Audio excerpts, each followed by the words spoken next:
trabaho. Gaya ng Pogo. I will assure under my oath of office as President of this Republic, as elected by you, yung Pogo na yan, insofar kami dito, malinis yan. Laro yan para lang sa kabila. But it employs something like 20,000 dito sa Maynila. Dito lang yung Pogo. Walang pera dyan. Diretso sa PAGCOR yan. They talk with PAGCOR. The ambassador of China deals with dealing kasi illegal yan sa... Why? Because it gives us 2 billion month. 2 billion. Kaya sabi ko, para muna. Wala ako malagyan sa 200 na Pilipino at ang karami kong kailangan. That is only the Pogo. But PAGCOR is like 17 billion a year.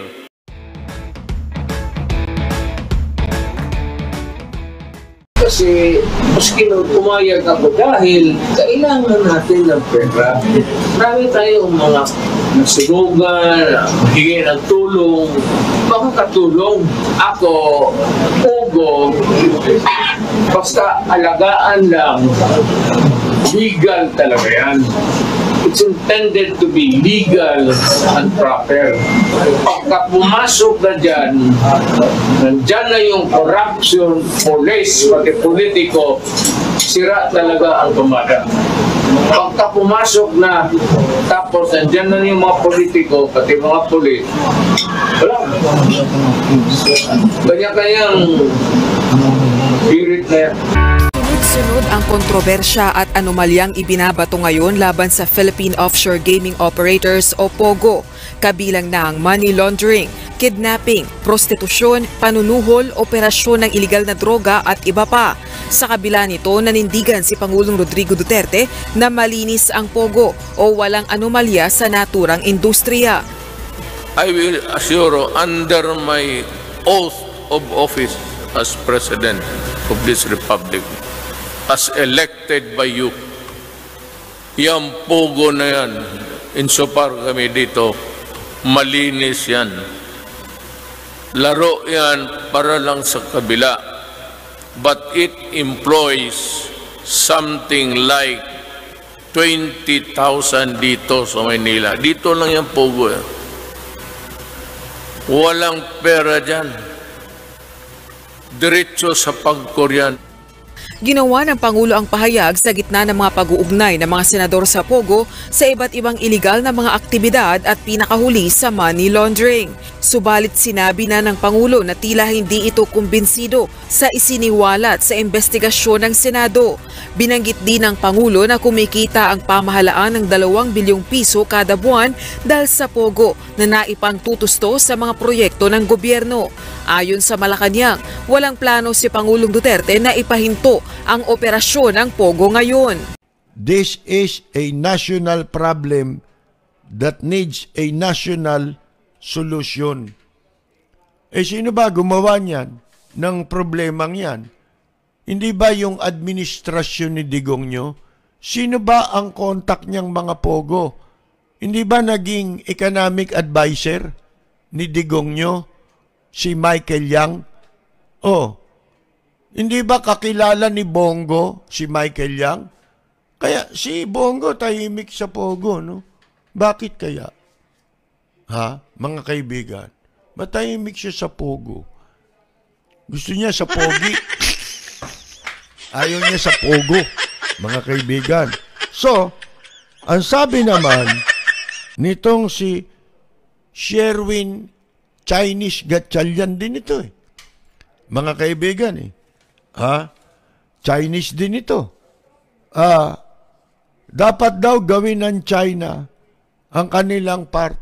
Sino ba umimbento dito niyan? Di naman ng China. Ang sabi nga ni Xi Jinping sa bata niyang si Duterte, dapat ipasara nyo yung Pogo eh. Oh, hindi sinunod eh. O sino lumikha ng national problem na inilagay sa panganib ang pambansang seguridad ng Pilipinas? Di si Digong nyo, tsaka yung mga kasama niya. Hindi ba, mga kaibigan? Yung mga sumunod sa kanila na inutos pa raw, sabi, meron kaming itong Philippine chief ngayon, si Asurin. Siya nagsabi sa pagdinig ng Senado na anya, merong order sa PNP na wag kaming makikialam sa mga problema na may kinalaman sa Pogo. Kasama doon ang kidnapping nung siya ay tinatanong na sa Senado bakit na kasama ron ang kidnapping? Yun ang paksa Bakit wala kayo nahuhuli? Yan ang tanong sa kanya Anong ginawa nyo sa mga krimen na sangkot ang mga incheck? May order sa amin Yan ang sabi niya. Na wag kaming makikialam. Sino yun? Tanong nyo kay Bongo kung sino yun. Tsaka kay De La Rosa. Itong dalawang tauhan ni Duterte. Di ba? Malalapit. Ang sabi, sinisipa ni Gatchalian. Tingnan niyo we have a very weak border control.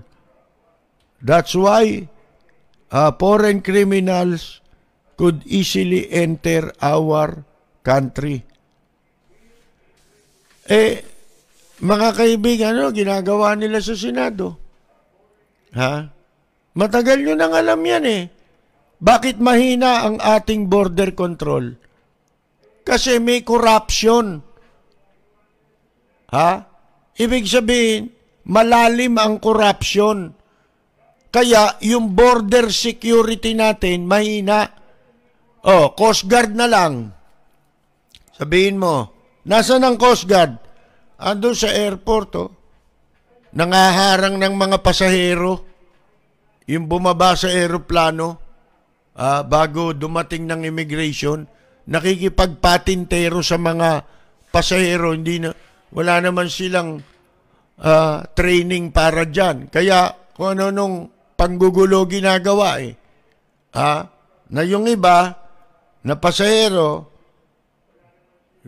gusto nang makalabas kagad, sabik na makabalik sa Pilipinas, maglalagay, para tumabi yung yung Coast Guard. Pwede po ito. Doon na kayo. Akala mo, daig pa immigration, daig pa custom. Saan nila nakuha yung power na yun, Armand Balilo? Kayo talaga, basta't pagkakapirahan. Talagang hindi lang border control natin ang weak. Ang armed forces natin weak. Ang police weak. Bakit? May corruption Talagang hihina ang anumang institusyon kapag yan corrupt. Aminin nyo yun. Kung ano pinagsasasabi mo Sabi niya, China should communicate with us. Sino ba nagpapapasok dito? Hindi mo ba alam na mga mambabatas din ang nagre-request sa Department of Foreign Affairs para makapagpapasok sila ng inchik dito? Kapalit ng malaking halaga na nilalakad sa kanila nitong mga fly-by-night na travel agency dyan sa Binondo, mga kaibigan. Hindi nyo ba alam yan? Si Rapi Tulfo, dapat tanungin nyo dyan. Pag didinig kayo ng kaso about immigration, tungkol sa mga sindikato dyan, pasiputin nyo si Rapi Tulfo. Kilala niya yan Yung mga fly-by-night na travel agency na nagpapacilitate ng mga pogo dito sa Pilipinas, yung mga papasok na GI, pati kriminal yata. Ito mga nagpapasok eh. Ha? O, nasan si Betty Chihuahua? Ha? Laki ng kinita ni Morente dyan. Ha? O, di ba? Alam ni ano yan eh, ni Rapi Tulfo yan eh. Mga kaibigan, nagmamaang-maangan pa kayo. Dapat daw ma-improve ang intelligence. Anong intelligence? Intelihensya ka mo. Ang ini-improve dyan. Ano kinalaman ng China sa pagpapatupad natin ng security? Tayo dapat magpatupad dyan. Bakit mo kakalad ka rin ng China? Ano silang pakialam? May sarili silang security. Pag pumasok ka ron, may sarili silang security. Oh, di ba?